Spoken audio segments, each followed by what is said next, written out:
ने प्रश्न किया हम कहां रहें। और आगे जब भगवान चित्रकूट से भी आगे बढ़ेंगे, आज प्रसंग आएगा, तो रास्ते में अगस्त्य ऋषि मिलेंगे राम जी को। तो राम जी पूछें कि मुनिवर, इस धरती पर से निशाचरों को हम कैसे समाप्त करें, वो मंत्र मुझे प्रदान करिए। तो क्या राम जी को ये नहीं पता था कि मुझे किस रास्ते जाना है? मेरा प्रश्न है आपसे, संजीव जी, राम जी को ये नहीं पता था कि मुझे कहां जाना है? पता था ना। राम जी को ये नहीं पता कि मुझे चित्रकूट में रहना है जाकर? पता था ना। और क्या राम जी को पूछना पड़ेगा जिसके भ्रिकुटी के विलास करने से सृष्टि का विलय हो जाए? ये जो आईब्रो है ना, इसी को बोलते हैं आईब्रो। हाँ, भौं, इसको भ्रिकुटी बोलते हैं। ये पूरा भ्रिकुटी भगवान ऐसे यदि कर लें, इतने में पूरी सृष्टि समाप्त हो जाएगी। क्या उन राम जी को यह पूछना पड़ेगा कि मैं धरती से निशाचरों को कैसे समाप्त करूंगा? वो नहीं जानते हैं, नहीं जानते हैं। जानते हैं ना राम जी क्यों पूछे? स्वभाव, बचपन से राम जी का स्वभाव है, राम जी कोई भी कार्य करने से पहले अपने पूज्य पिताजी से अनुमति प्राप्त करते हैं। गोस्वामी जी चौपाई लिखते हैं बाल कांड में, राम जी आय सुमांगी करहीं पूर काजा। राम जी बचपन से ही कुछ भी करने के पहले पूछते हैं। और यहां दर्शन करिएगा, आप जब अपने श्रेष्ठ से अनुमति लेकर कोई भी कार्य करने जाते हैं, फिर आप नहीं करते, श्रेष्ठ का आशीर्वाद ही आपसे कार्य को पूर्ण करा देता है। वो आशीर्वाद ही सब कुछ करा देगा। और ये स्वभाव, राम जी वन में भी गए तो मुनियों से पूछ पूछ कर जी रहे हैं। चित्रकूट में भगवान आए, कल आपने श्रवण किया। देवताओं ने 2 कुटिया बनाई है, एक छोटी कुटिया लक्ष्मण भैया के लिए और एक बड़ी कुटिया श्री रघुनाथ जी के लिए। देवता मिलकर के भगवान से गए, ऋषि मुनि मिलकर गए आशीर्वाद देकर, और वहां के वन में रहने वाले कोल भील भी भगवान से मिले। गोस्वामी जी कहते हैं राम जी चित्रकूट में इतने आनंद में रह रहे हैं, जिस प्रकार देवलोक में देवराज इंद्र मां सची और पुत्र जयंत के साथ रहते हैं। खूब आनंद में भगवान है। लेकिन आपको बताऊं एक बात, राम जी को जब जब अयोध्या की याद आती है, जब जब राम अवध सुधि करहीं, तब तब बारी बिलोचन भरहीं। श्री रघुनाथ जी जब जब अयोध्या का स्मरण करते हैं, राम जी के नेत्र में अश्रु निकल आते हैं, नेत्र गीले हो जाते हैं। और भगवान, आपको बताऊं, गोस्वामी जी लिख रहे हैं कि भगवान सीता जी और लक्ष्मण जी के सामने नहीं रोते। जब अयोध्या की याद आती है तो राम जी एकांत में चले जाते हैं, अकेले में, और एकांत में बैठकर भगवान रोते हैं। क्यों? यदि लक्ष्मण और सीता के सामने मैं ही रोने लगूंगा तो फिर इनका संभाल कौन करेगा? और जब कभी लक्ष्मण भैया और सीता मैया दुखी होते हैं तो राम जी उनका संभाल करते हैं। आप लक्ष्मण भैया का जीवन देखिए। आपको बताऊं, लक्ष्मण जी जब चलने के लिए राम जी से निवेदन किए तो राम जी बोले कि जाकर मां से अनुमति लेकर के आओ, सुमित्रा मैया से। लक्ष्मण जी की मां कौन है संजीव जी? सुमित्रा मैया। कौन है? सुमित्रा मैया। लक्ष्मण जी गए मां सुमित्रा से पूछने के लिए। मां पहले सुनी तो मानने को तैयार नहीं थी कि राम वन में जा रहे हैं। लक्ष्मण जी बोले मां भैया तैयार हो गए हैं। सुमित्रा मैया बोली लक्ष्मण, राम कभी अयोध्या का त्याग कर ही नहीं सकते हैं। क्यों? अयोध्या से राम नहीं है, राम से अयोध्या का अस्तित्व है। यदि राम अयोध्या छोड़कर वन में चले जाएंगे तो कल से वो वन अयोध्या कहलाएगा, ये अयोध्या वन से भी बिहड़ हो जाएगा। अवध कहां? तो अवध तहां जहां राम निवासु। अयोध्या उसी को कहते हैं जहां राम जी रहते हैं। जाओ, जाकर राम की सेवा करना। और सुमित्रा मैया ने कहा लक्ष्मण जी से कि सपने में भी हम लोगों को याद मत करना। लक्ष्मण जी बोले क्यों मां? मां बोली यदि याद करोगे तो दुखित होगे, दुखित हो जाओगे तो राम की सेवा में विघ्न आ जाएगा, इसलिए हम लोग को याद मत करना लक्ष्मण। अब लक्ष्मण जी सोचे मां ने कहा सपने में भी याद नहीं करना है। सपने पर किसका बस है कि ये सपना देखना है और ये सपना नहीं देखना है। यदि मैं सोऊंगा और कहीं सपने में भी याद आ गई तो मां को दिया हुआ वचन मेरा टूट जाएगा। इसलिए लक्ष्मण जी ने उसी दिन निर्णय कर लिए कि आज से लेकर 14 वर्ष तक मुझे सोना ही नहीं है। और आपको ऐसा उदाहरण पूरे धरती पर नहीं मिलेगा जहां एक भाई अपने भाई के लिए 14 वर्ष निद्रा का त्याग कर दे, निद्रा का। लक्ष्मण जी सोए नहीं, दिन रात जगे रहे। लोग कहते हैं लक्ष्मण जी को शक्ति बाण लगा था, ये सत्य है, लेकिन ये सत्य नहीं है कि संजीवनी बूटी आती तभी लक्ष्मण जी मूर्छा से जगते। राम जी चाह देते और लक्ष्मण जी न जगते। भगवान ऐसे पीठ थपथपाते और लक्ष्मण जी उठकर बैठ गए होते। राम जी ने क्यों नहीं जगाया? राम जी सोचे मेरा भाई मेरे लिए 14 वर्ष से जगा हुआ है, अच्छा अवसर मिला है, कम से कम संजीवनी बूटी के बहाने मेरे लक्ष्मण को एक रात विश्राम करने का अवसर प्राप्त हो जाएगा। इसलिए राम जी ने लक्ष्मण जी को नहीं जगाया, सोते छोड़ दिया। गोस्वामी जी कहते हैं चित्रकूट में लक्ष्मण जी राम जी और सीता जी की सेवा कैसे कर रहे हैं। सेवहि लखाना सिय रघुबीर कैसे जिमिय विवेकी पुरुष शरीर। जिस प्रकार अविवेकी पुरुष इस शरीर का श्रृंगार करता है। कौन सा शरीर? जो शरीर समाप्त होने वाला है, लेकिन ये सोचे बिना वो दिन रात इसी के श्रृंगार में लगा रहता है। उसी प्रकार लक्ष्मण जी बिना कुछ चिंतन किए और दिन रात श्री सीता राम जी की सेवा में लगे हुए हैं। कहां? चित्रकूट में। भगवान चित्रकूट में वास करते हैं। गोस्वामी तुलसीदास जी कथा में कहते हैं कि आपने ये तो सुना कि राम जी कैसे चित्रकूट में आकर रहे। अब ये सुनिए कि सुमंत जी अयोध्या कैसे वापस गए। सुनहु सुमंत अवध जिमि आवा। सुमंत जी आपको याद है ना? राम जी अयोध्या से रथ पर बैठकर सुमंत जी के साथ श्रृंगवेरपुर तक आए थे।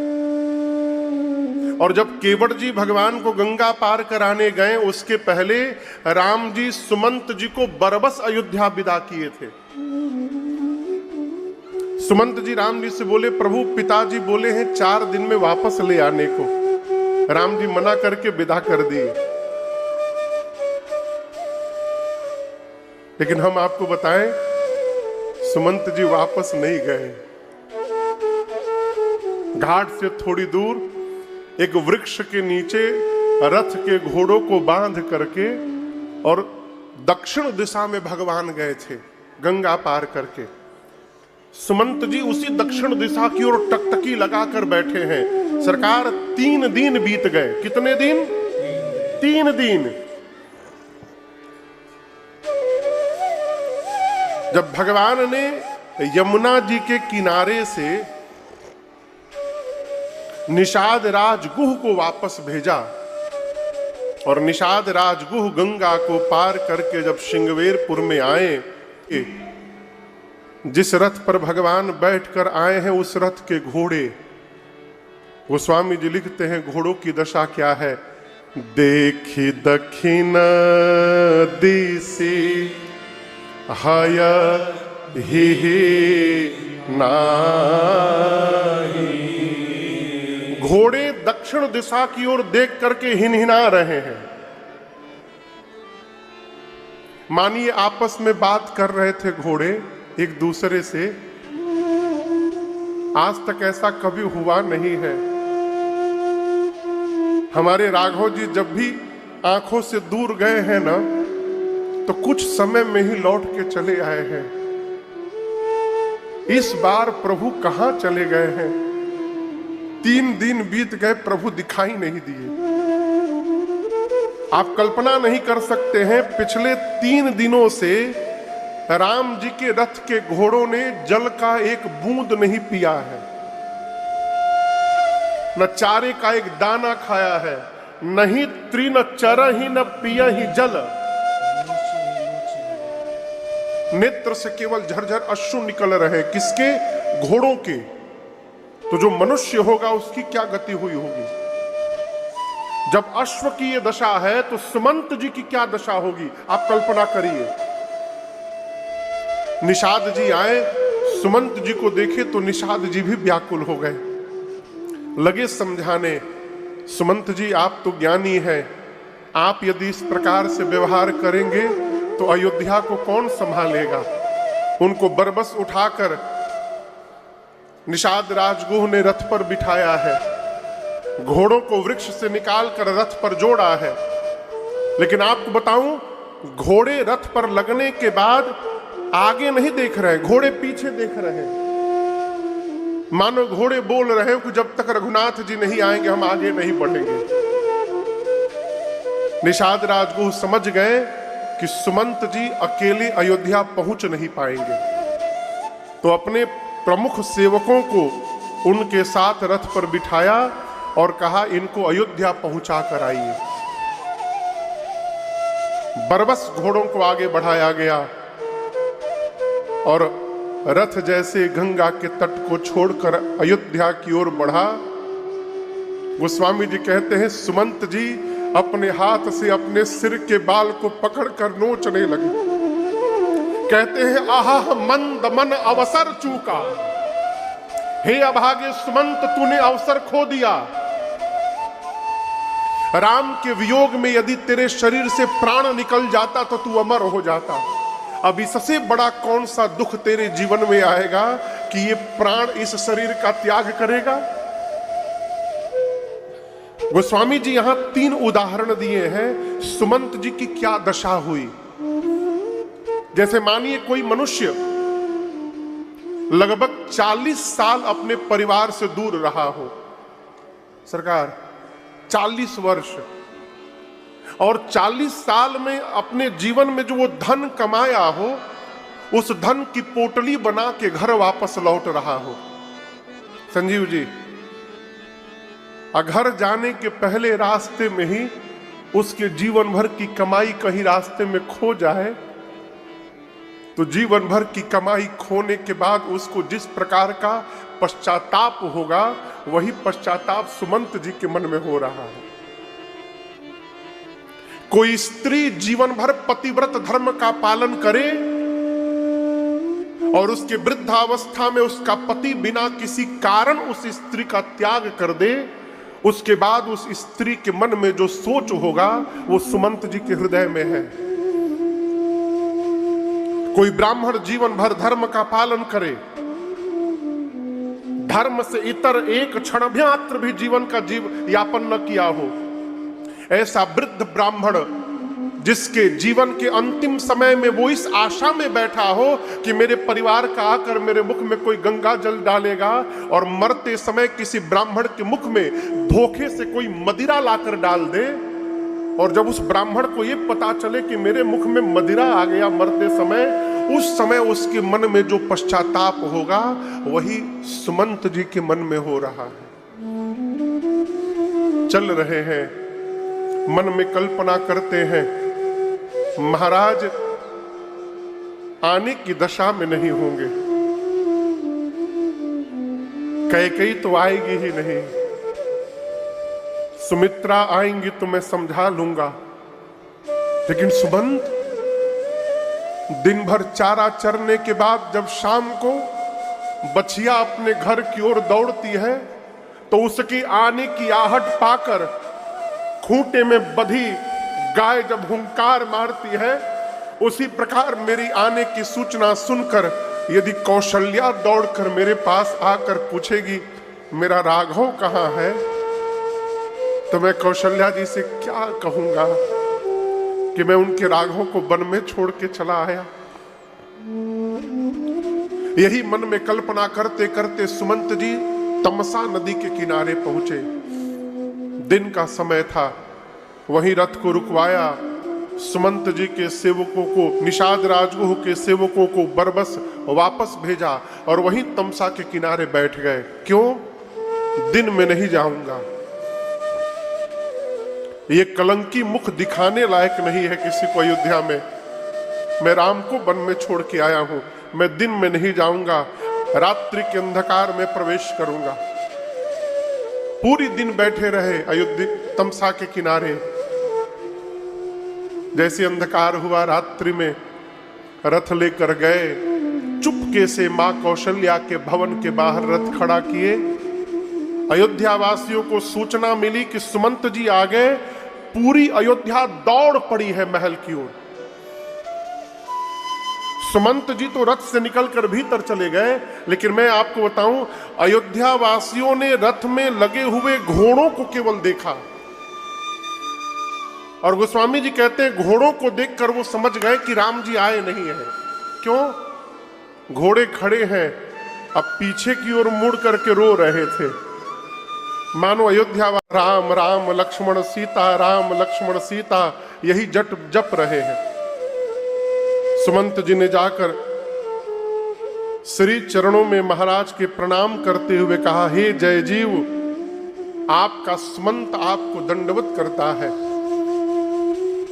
सुमंत शब्द जैसे कान में आया, महाराज तुरंत उठे और सुमंत जी को हृदय से लगाकर बोले, सुमंत कुछ मत बताना, सबसे पहले ये बताओ मेरे राम कुशल है ना?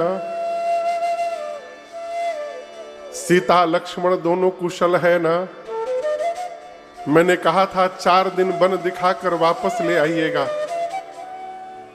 लाए हैं कि वन में ही छोड़ के चले आए हैं। आने हूं फेरी की वन ही सिधाए। जैसे महाराज ने प्रश्न किया, सुमंत जी फफक के रोने लगे।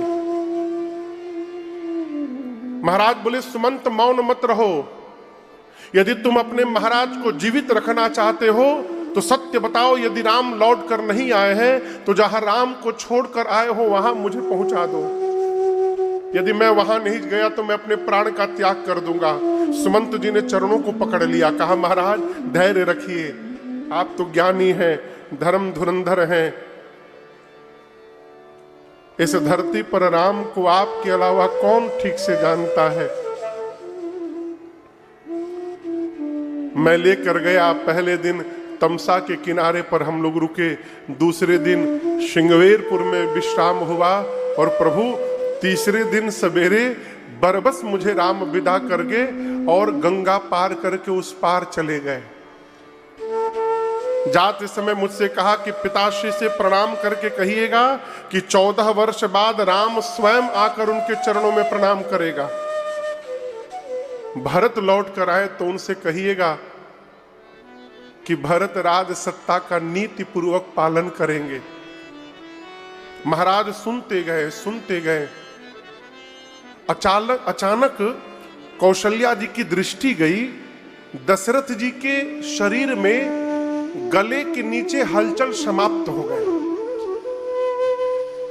गोस्वामी जी कहते हैं महाराज का प्राण ऊर्ध्व गति में गया और ऊपर उठ करके कंठ में आके फंस गया। प्राण कंठगत भयउ भुवालु। देखिए, जो मनुष्य जीवन में जितना पुण्यशाली होता है उसके शरीर का प्राण उतने ऊपर के भाग से निकलता है, आंख से, कान से, मुख से, नासिका से। और जो मनुष्य जितना पतित होता है उसके शरीर का प्राण अधोअंग से निकलता है। आपको पता नहीं, हमारे गांव के पास कुछ ही दूरी पर, मुश्किल से 20 मिनट की दूरी पर एक सिद्ध महापुरुष रहा करते थे, ब्रह्मर्षि देवराहा बाबा। पता नहीं आप उनके बारे में जानते हैं कि नहीं। मेरे गांव के ठीक बगल में उनका निवास था, मचान पे रहते थे। उनकी उम्र का किसी को पता नहीं। कोई कहता है 700 साल जीवित रहे, कोई कहता है 800 साल जीवित रहे। कोई लोग कहते थे मेरे बाबा भी उनको देखते थे ऐसे ही, मेरे पिताजी भी देखे, मैं भी देखा। उनका प्राण मैंने पढ़ा है कैसे गया। जब शरीर त्यागना हुआ तो पूज्य ब्रह्मर्षि श्री देवराहा बाबा आसन लगा करके बैठ गए और साधना करके प्राण तत्व को खींचकर ऊपर ले गए। और उनका प्राण सिर के इस भाग को फाड़ करके, ब्रह्मरंध्र है ये, सिर का ये भाग फटा और यहां से उनका प्राण ऊपर निकला। ये साधना का परिणाम। महाराज के शरीर का प्राण ऊपर की ओर बढ़ा लेकिन कंठ में आके फंस गया। शरीर नीचे के अंग शांत हो गए। कौशल्या मैया ने तुरंत पांव पकड़ा, कहा महाराज धैर्य रखिए। अयोध्या रूपी जहाज पर पूरा परिवार बैठा है, आप ही इस जहाज के नाविक हैं। प्रभु, नाविक ही यदि नहीं बचेगा तो जहाज को डूबने से कौन बचाएगा। मैं कहती हूं धैर्य रखिएगा ना, तो 14 वर्ष बाद राम स्वयं आकर आपको प्रणाम करेंगे। तब कौशल्या जी की बात सुनकर महाराज ने कहा, कौशल्या आज धैर्य नहीं, आज उस अंधे माता पिता के श्राप की सुधि आ रही है। कौन अंधे माता पिता? पता है आप लोग को? श्रवण कुमार। और पहली बार, आज तक महाराज बताए नहीं थे किसी से, पहली बार महाराज ने बात प्रकट की कि मरते समय श्रवण कुमार के पिता ने मुझे शाप दिया था कि आज जिस प्रकार पुत्र के वियोग में हम मर रहे हैं, दशरथ एक दिन अपने पुत्र के वियोग में तुम भी मरोगे इसी प्रकार। और तुम्हारा दुर्भाग्य, तुम्हारे 4 पुत्र होंगे, परंतु जब तुम्हारा प्राण निकलेगा तो 4 में से एक भी पुत्र तुम्हारी आंखों के सामने नहीं रहेगा। ये तुम्हारा दुर्भाग्य होगा। आपको बताऊं, राम जी जिस दिन से बन गए थे उस दिन के बाद वो अयोध्या की 6वीं रात्रि थी। कितनी नंबर रात्रि थी? 6वीं। महाराज अपने आप को कोसने लगे, राम को गए 6वीं रात्रि हो गई और अब तक मेरा प्राण नहीं निकला। मेरा प्रेम झूठा है राम के प्रति। हे राम, आपको देखे बिना मैंने बहुत जी लिया। हे लक्ष्मण, हे वैदेही, आपको देखे बिना मैंने बहुत जी लिया। और आपको बताऊं, ऐसा लगता है महाराज प्रायश्चित करते हैं मरने के पहले। 6वीं रात्रि थी, इसलिए महाराज ने मरने के पहले 6 बार मुख से राम बोला। कितनी बार? मुनि महात्मा जन्म जन्मांतर तपस्या करते हैं कि कम से कम 1 बार निकल जाए, नहीं निकलता। महाराज का प्राण निकला तो 6 बार निकला। राम रहे ही ना रहे, क्या भरोसा। महाराज जब तक जीवित रहे, राम जी को देखकर जीवित रहे। जब जगत से गए तो राम जी को याद करते करते गए। अयोध्यावासी कहते हैं आज सूर्यवंश का सूर्य डूब गया, अथयौ आज भानुकुल भानु। माताएं विलाप करने लगी। गुरुदेव भगवान आकर ज्ञान उपदेश दिए हैं। महाराज के शरीर को नाव समझते हैं ना, नाव, एक नाव मंगाकर उसमें तेल भरवा करके और पार्थिव शरीर को उसमें रख दिया। क्यों? उस समय बर्फ तो होते नहीं थे और अग्नि देने के लिए 4 में से कोई पुत्र नहीं है, तो शरीर कैसे सुरक्षित रहेगा, इसलिए उसको तेल में डाल दिया। और दूतों को बुलाकर गुरुदेव ने कहा आप लोग भरत जी के पास जाइए, ननिहाल में उनके जाकर केवल इतना कहिएगा कि गुरु जी ने याद किया है। कितना भी भरत जी पूछें, यहां जो घटा है वो न बताइएगा। यदि भरत को पता चल गया तो फिर भरत आने लायक नहीं रहेंगे वहां से। और गोस्वामी जी कहते हैं जिस दिन से अयोध्या में ये अनर्थ प्रारंभ हुआ है, उस दिन से भरत जी को वहां रात में बुरे बुरे सपने आने लगे। ये ऐसा ऐसा संबंध है जिसके साथ आपका मन जुड़ा हुआ है, उसके साथ कोई भी घटना घटेगी, आप कितने भी दूर रहेंगे आपको आभास हो जाएगा। और जिसके साथ मन नहीं लगा है, उसके साथ दिन भर रहने के बाद भी कुछ पता चलने वाला नहीं है।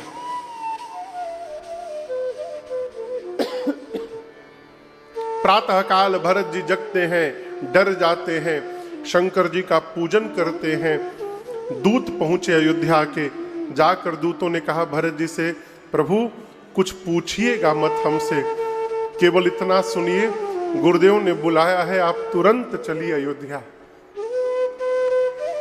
गोस्वामी जी कहते हैं भरत जी जिस रूप में थे उसी रूप में दौड़ पड़े और जैसे अयोध्या में आए हैं, खर सियार सब प्रतिकूल ध्वनि बोल रहे हैं। ऐसा लग रहा है किसी ने अयोध्या के श्री का हरण कर लिया हो।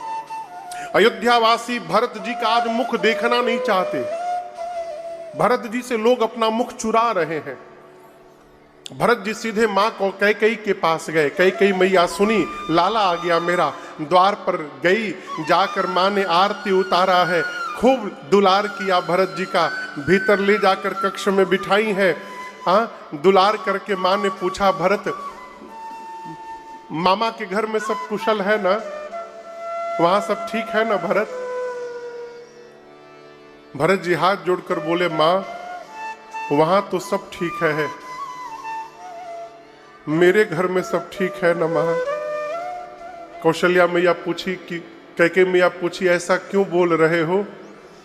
भरत जी बोले मां आज अयोध्या में कोई मेरा मुख नहीं देखना चाह रहा था और मां आज तक जब जब मैं घर लौटा हूं दरवाजे पर आप अकेली नहीं मिली हो, मेरी तीनों माताएं मिली हैं। आज आप अकेली खड़ी थी मां, मेरे घर में सब कुशल है ना? कैकेयी ने कहा कि कुशल तो भरत मैंने सब कर लिया था, क्या कहूं मंथरा ने बड़ी सहायता की मेरी सब ठीक करने में, लेकिन ब्रह्मा जी ने एक बात बिगाड़ दी बीच में। भरत जी पूछे क्या हो गया?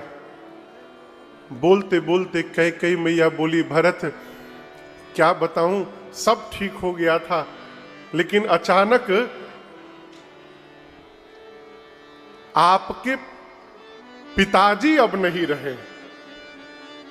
गोस्वामी जी कहते हैं भरत भैया सुने पिताजी नहीं रहे, खड़े थे भरत जी, तात तात हाँ तात पुकारी, हे तात कह के भरत जी खड़े खड़े गिर पड़े धरती पर, लगे छटपटाने, बिलाप करने लगे। कैकेयी मैया पकड़ के संभालती हैं। भरत जी उठ करके बैठे, कहे मां पिताश्री को कोई व्याधि नहीं थी, क्या कारण हुआ पिताजी असमय चले गए? और दर्शन करिए कैकेयी मैया, भरत जी ने पूछा तो कैकेयी जी ने कुछ छिपाया नहीं है। कैकेयी जी ने सब बता दिया। जो जो मां ने किया था, जैसे किया था, अपने मुख से मां ने अपनी सब करनी बता दी। आदि हुते सब आपनी करनी, कुटिल कठोर मुदित मन बरनी। मां ने सब बताया। अब भरत जी सुनते रहे। आपको बताऊं, वो स्वामी जी लिखते हैं, भरत जी को जैसे पता चला कि मेरे राम भैया वन में चले गए हैं, भरत जी पिताजी की मृत्यु भूल गए, भूल ही गए। भरत ही बिसरेउ पितु मरण, सुनत राम बन गौन, हे तू अपन पौ जान जिय, थकित रहे धरि मौन। भरत जी स्तब्ध हो गए। अब मन ही मन कहने लगे, कैकेयी न तुम्हारा अपराध, न मंथरा का अपराध, न पिताजी का अपराध, किसी का अपराध है तो इस पापी भरत का अपराध है। मैंने इस धरती पर जन्म ही क्यों लिया। आज पता चला मेरे जन्म का कारण, मोर जन्म रघुबर बन लागी। मेरा जन्म ही भैया को वनवास देने के लिए हुआ है। यहां पर भरत जी ने मां कैकेयी को बहुत कुछ कहा है, बहुत कुछ सुनाया। क्या सुनाया वो गोस्वामी तुलसीदास जी जाने, भरत जी जाने और कैकेयी मैया जानी। मानस पाठ करते समय ये प्रसंग आए तो भले पढ़ जाइएगा, अलग से प्रसंग न पढ़िएगा कभी, क्योंकि कैकेयी मैया को जो भरत भैया ने कह दिया है आज, मां कैकेयी वो सुनने की अधिकारिणी नहीं है। मेरा सीधा प्रश्न है, लोग कहते हैं कि कैकेयी राम जी की विरोधी थी। लोग का छोड़िए, हम कथावाचक लोग बोलते हैं व्यासपीठ से, घंटों मां कैकेयी को भला बुरा कहते हैं। मेरा आपसे प्रश्न है संजीव जी, कोदो जानते हैं? कोदो जानते हैं ना? कोदो के पौधे से क्या धान की बाली निकल सकती है क्या? बोलिए। फरई की कोदो बाली सुसाली, मुक्ता प्रसव की संबुक काली। काले रंग के घोघी से क्या सफेद रंग का मोती निकल सकता है क्या? पूछ रहा हूं, बताइए। नहीं निकल सकता। लोग कहते हैं कैकेयी राम विरोधी थी। जिस मां की कोख से भरत जैसा साधु जन्म लिया हो, वो कैकेयी राम विरोधी कैसे हो सकती है? इसका उत्तर दीजिए। जिस कोख ने भरत जैसे साधु को जन्म दिया हो। भरत जी भगत नहीं है, भरत जी भक्त शिरोमणि है। भगत शिरोमणि भरत ते, जनि डर पहु सुरपाल। कोई सामान्य भक्त नहीं है भरत जी, भक्त शिरोमणि है। भक्त शिरोमणि भरत जी को जन्म देने वाली कैकेयी क्या राम विरोधी होगी? ये प्रश्न है। भरत जी ने मां को जो कुछ भी सुनाया वो राम प्रेम के अतिरेक में सुना दिया। मां उसकी अधिकारिणी नहीं है। भरत जी मां को भला बुरा कह के दौड़ कर गए कौशल्या मैया के पास। कभी अनुभव करिएगा, जब जीव रोता है और आंख में आंसू भरे रहते हैं ना, तो दृश्य स्पष्ट नहीं दिखाई देता। कैसा दिखाई देता है? धुंधला दिखाई देता है। मां कौशल्या अपने कक्ष में बैठकर रो रही थी, आंख में आंसू भरे थे, स्पष्ट दिख नहीं रहा है। दरवाजे पर भरत जी आके खड़े हो गए। और मैं आपको बताऊं, भरत जी और राम जी देखने में दोनों एक जैसे हैं, एकदम बिल्कुल एक जैसे हैं। मां रो रही थी, स्पष्ट दिख नहीं रहा था, धुंधला दिख रहा था। दरवाजे पर भरत जी आके खड़े हुए। मां को लगा कौशल्या जी को कि उनका राघव आके खड़ा हो गया। और जैसे मां को लगा कि राम आ गया, मां इतनी विह्वल हुई मिलने के लिए, उठकर दौड़ी राम जी से मिलने के लिए। लेकिन भाव की अतिरेक के कारण मां राम जी तक पहुंची नहीं, भरत जी तक, और बीच में ही कौशल्या मैया मूर्छित होकर के गिर गई, बेहोश हो गई, मां गिर गई। भरत जी जा करके मां के चरणों से लिपट गए। जब मां मूर्छा से जगी हैं तो मां ने भरत जी को अपने गोद में बिठा लिया। अब भरत जी मां की गोद में बैठनी नहीं दी अपने हाथ से। अब मरने के बाद 50,000 लोगों को भोजन करा रहे हैं, इस भोजन का कोई मतलब नहीं है, ना कोई अर्थ है। माता पिता जब तक घर में जीवित है, अपने को धरती का सौभाग्यशाली जीव समझिए।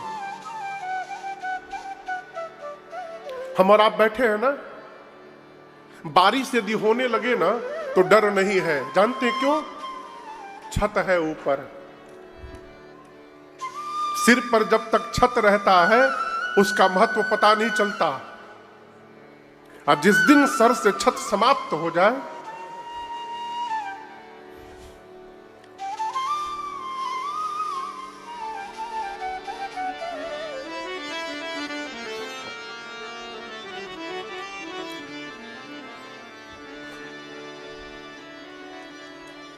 भरत जी ने बहुत किया।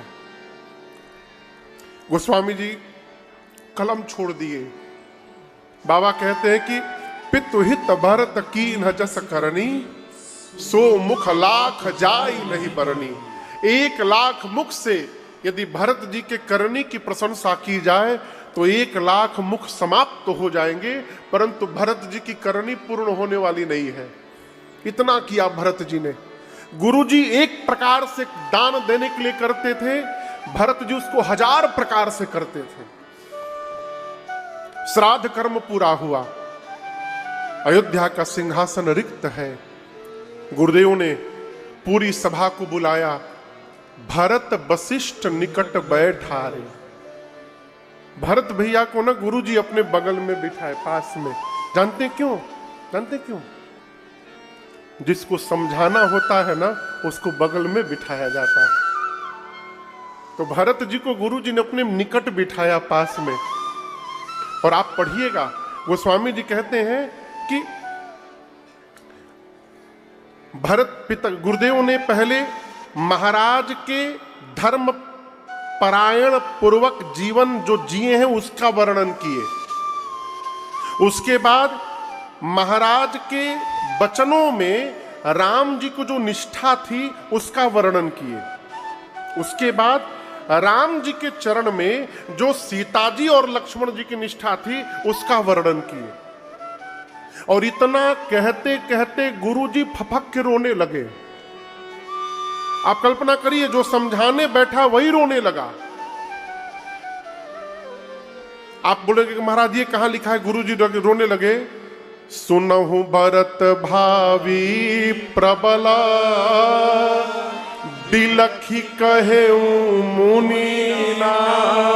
गुरु जी कैसे बोल रहे हैं? बिलख के यानी रो करके। तो सरकार, गुरु जी क्यों रोने लगे? वो तो ज्ञानी है। माताएं रो रही थी तो गुरु जी उपदेश दे रहे थे, रोना नहीं चाहिए। और आज भरत जी को समझाते गुरु जी क्यों रोने लगे? गुरु जी रोते नहीं। गुरु जी जैसे राम जी के चरणों के प्रति सीता जी और लक्ष्मण जी के प्रेम की व्याख्या कर रहे थे ना, वो व्याख्या करते करते गुरु जी सोचने लगे कि वशिष्ठ, तुमसे सौभाग्यशाली तो सीता और लक्ष्मण है, जो राम के प्रेम में सर्वस्व का त्याग करके उनके साथ चले गए। और तुम ज्ञानी बन करके यहां उपदेश दे रहे हो, तुम्हारा ज्ञान किस काम का है? इस बात का स्मरण करके गुरुदेव रोने लगे। और रोते रोते बोले, भरत, ब्रह्मा जी ने मनुष्य को बनाया तो उसके हाथ में सब कुछ दे दिया, परंतु 6 वस्तुओं को ब्रह्मा जी अपने पास रख लिए। कितने वस्तुओं को? क्या है? हानि, लाभ, जीवन, मरण, जस अपजस विधि हानि लाभ जन्म मरण यश और अपयश, ये किसके हाथ में है? विधाता के हाथ में। किसान खेत में अन्न डाल सकता है, परंतु अन्न डालने के बाद उस भूमि से फसल निकलेगा कि नहीं निकलेगा, ये विधाता के हाथ में। आप व्यापार में धन लगा सकते हैं, धन लगाने के बाद लाभ होगा कि हानि, ये विधाता के हाथ में है। चौकी से गिरकर लोग मर जाते हैं, छत से गिरकर लोग बच जाते हैं। कब कौन मरेगा और कब कौन जीवित हो जाएगा, ये विधाता के हाथ में।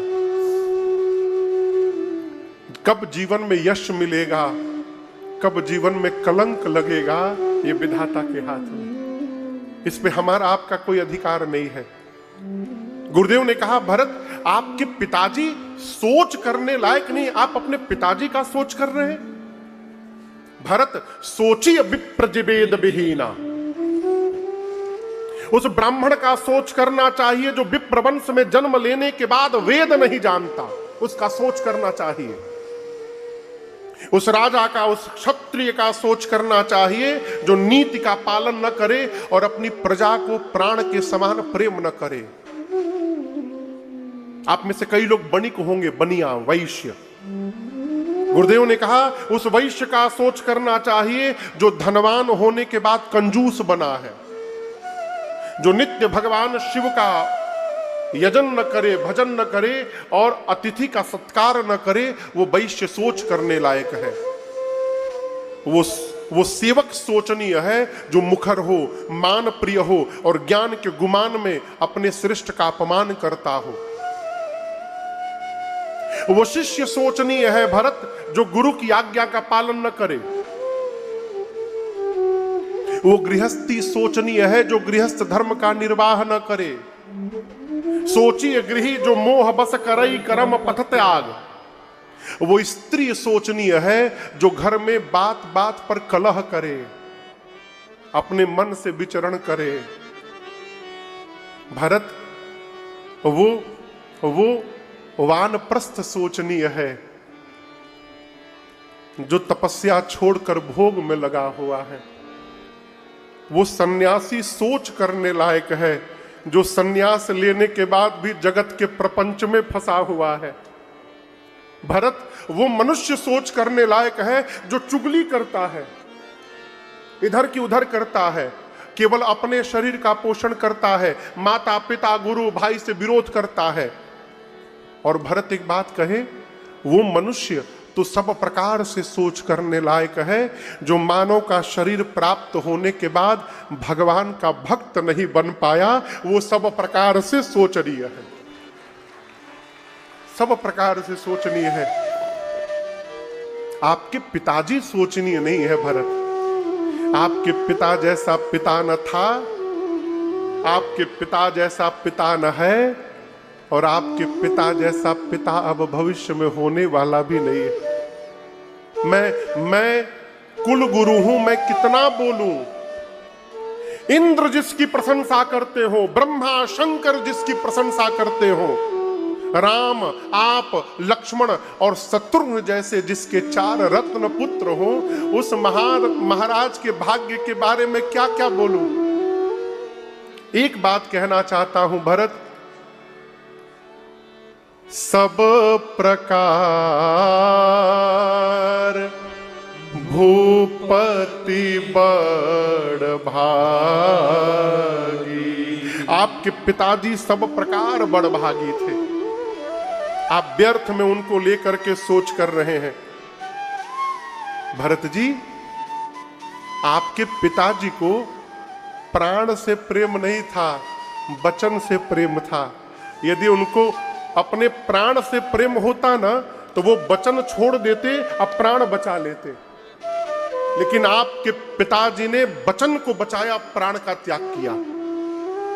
यही जानकर आपके बड़े भैया राम ने एक वचन का पालन किया, वन में चले गए। मैं तो कहता हूं भरत, दूसरे वचन का आप पालन करिए और राजा बन जाइए। आज आप राजा बन जाइए भरत जी। भरत जी बोले गुरुदेव मैं कुछ पूछ सकता हूं? गुरु जी ने कहा पूछो। भरत जी बोले गुरुदेव क्या आपको भी ऐसा लगता है कि आप मना कर देते तो भैया न मानते और वन में चले जाते? गुरु जी बोले नहीं भरत, मैं मना करता तो राम वन न जाते। तो भरत जी बोले आपने क्यों नहीं मना किया, आपने क्यों जाने दिया उनको? गुरु जी बोले भरत आपके पिताजी ने राम की सौगंध ले ली थी, यदि राम वन न जाते तो राम का अनिष्ट हो जाता, इसलिए मैंने नहीं रोका।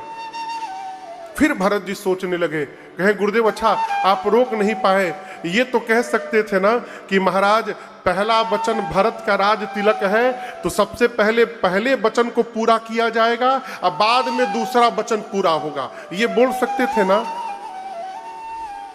गुरु जी बोले भरत ये तो मैं बोल सकता था। भरत जी बोले आपने क्यों नहीं बोला गुरुदेव? जैसे पहले वचन के अनुसार मैं राजा बनता, मैं राजा बनते राज आज्ञा पारित कर देता कि अब मेरे भैया वन में नहीं जाएंगे, भैया यहीं रुक जाते और मैं पूरी सत्ता उनके चरणों में समर्पित कर देता। गुरुदेव आपने ऐसा क्यों नहीं किया? भरत जी की बात पर गुरुदेव निरुत्तर हो गए। थोड़ी देर मौन रहने के बाद गुरुदेव बोले भरत मुझे तो लगता है कि राम ही बन जाना चाहते थे, इसलिए ये भाव उस समय मेरे मन में आया ही नहीं। अब तो जो हो गया भरत, आप राजा बन जाओगे तो राम जी भी प्रसन्न होंगे। अब मैं तो कहता हूं अभी राजा बन जाइए, राम जी जब लौटेंगे तब राम जी को सत्ता सौंप दीजिएगा। सौंपे हूं राज राम के आए। लेकिन एक बात याद रखिएगा, द्विवेदी जी बोलूं, लेते समय जो मन रहता है ना, देते समय वो मन नहीं रहता है।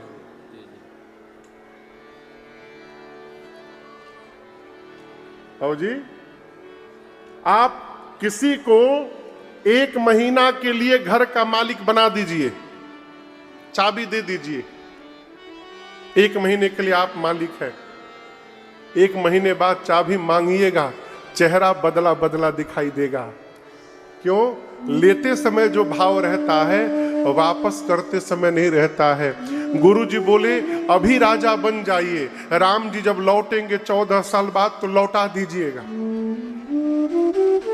सुमंत जी ऊपर से क्या बोल दिए, मैं तो कहता हूं भरत जी राजा बन जाइए, उस समय जो आपको उचित लगेगा करिएगा। रघुपति आए उचित जस तस तब करब बहोर। भरत जी सोचिए अरे भगवान की सत्ता, भगवान को वापस लौटाते समय मुझे उचित अनुचित का विचार करना पड़ेगा, इसका मतलब मेरी मति पलट सकती है। भरत जी सावधान हो गए। कौशल्या मैया ने भी कहा राजा बन जाइए। भरत जी खड़े हो गए, खड़े होकर बोले सबसे कि आप सब वही कह रहे हैं जिसमें आप सबको मेरा हित दिखाई दे रहा है, लेकिन मेरा हित राजा बनने में नहीं है, मेरा हित भैया की सेवा करने में है। गुरुदेव आप कहते हैं राजा बन जाइए, कोई स्त्री यदि बिना कपड़ा का गहना पहन ले तो वो आभूषण व्यर्थ लगे। कल्पना करिए शरीर पर कोई कपड़ा ना हो और सिर से पांव तक गहना पहन लिया जाए, कैसा लगेगा? बेकार।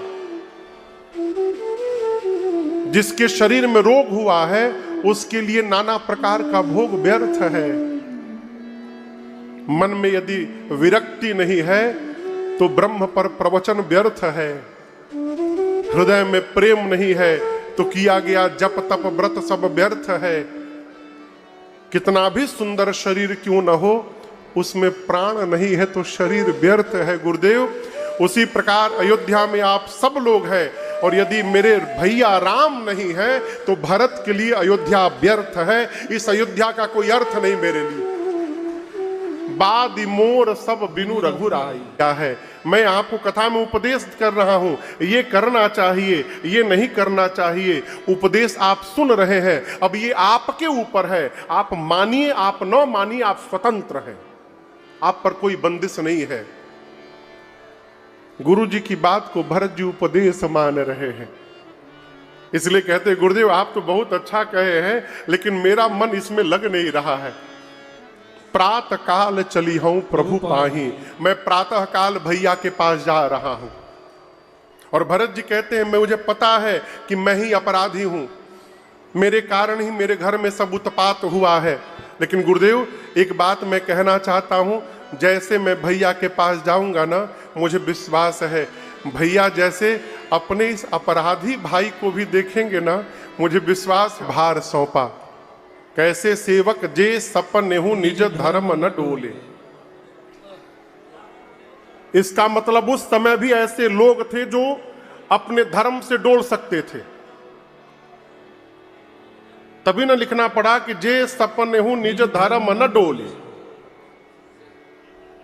पवित्र सेवकों को बुलाया और बुला करके अयोध्या के संपूर्ण रख रखाव का भार सौंपा।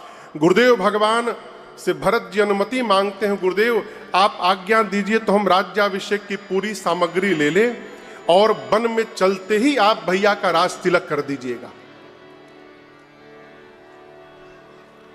जैसे गुरुदेव से भरत जी ने पूछा, गुरुदेव ने अनुमति दी, भरत भैया ने पूरी सामग्री ली और पूरे समाज को लेकर भरत भैया भरत चले चित्रकूट हो रामा, राम को मनाने भरत चले चित्रकूट हो रामा, राम को मनाने, राम को मनाने, सिया लखन को मनाने, राम को मनाने, सिया लखन को मनाने। भैया भरत चले चित्रकूट हो रामा, राम को मनाने,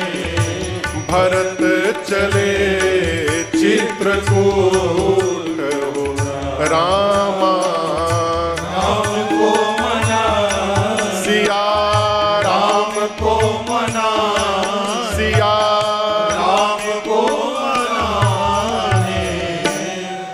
पूरे समाज को लेकर भरत भैया चित्रकूट श्री रघुनाथ जी के पास पहुंचे हैं। राम जी ने पूरे समाज को उचित स्थान दिया विश्राम के लिए। अब चर्चा होने लगी कि कैसे वापस चलेंगे राम जी। एकहु जुगुति न मन ठहरानी। गुरुदेव भगवान ने पूरे समाज से कहा, देखिए राम वन में रहे चाहे राम अयोध्या में रहे, अयोध्या के राजा राम ही है। क्यों? राम जीव नहीं है, राम भगवान है। धर्म धुरीन भानुकुल भानु, राजा राम स्वस भगवान। राम भगवान है। ब्रह्मा विष्णु महेश दिग्पाल सूर्य चंद्रमा अरुण वरुण कुबेर पवन पावक, इस ब्रह्मांड में ऐसा कोई नहीं है जो राम की आज्ञा का पालन न करे। मैं कहता हूं कि हम लोगों को भी राम जी की ही आज्ञा का पालन करना चाहिए, ये मेरे अनुसार है। कहिए क्या करना है? भरत जी बोले, गुरुदेव जो आप कहेंगे। गुरु जी ने कहा, भरत यदि आप और शत्रुघ्न 14 वर्ष वन में रहने को तैयार हो जाएं, तो मैं राम लक्ष्मण सीता को लेकर अयोध्या वापस चला जाऊंगा। परंतु उनके बदले आपको दोनों को, भाई को 14 वर्ष अयोध्या से छोड़कर वन में रहना पड़ेगा।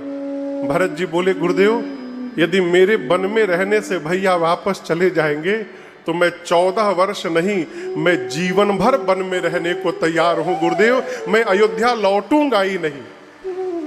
कानन करऊं जन्म भरी बासु। गुरुदेव भगवान कल्पना भी नहीं कर सकते थे कि कोई भाई अपने भाई के लिए 14 वर्ष वन में रहने को तैयार होगा। राम जी के पास गए और जाकर बोले, राम, भरत के प्रेम ने मेरे विचार करने की शक्ति को समाप्त कर दिया है। मैं तो कहता हूं जो भरत जी बोल रहे हैं वही किया जाए। भरत जी ने राम जी को 3 बात कही। कितनी बात? या तो लक्ष्मण को वापस करिए, मुझे उनके जगह पर रख लीजिए, नहीं तो दूसरी बात, आप तीनों वापस चले जाइए, मैं शत्रुघ्न हम दोनों वन में रहेंगे। नहीं तो तीसरी बात, आप मैया को लेकर वापस अयोध्या जाइए। भैया, शत्रुघ्न, मैं और लक्ष्मण हम तीनों वन में रहने को तैयार हैं। जेहि विधि प्रभु प्रसन्न मन होई, करुणा सागर कीजिए सोई। जैसे आपका मन प्रसन्न हो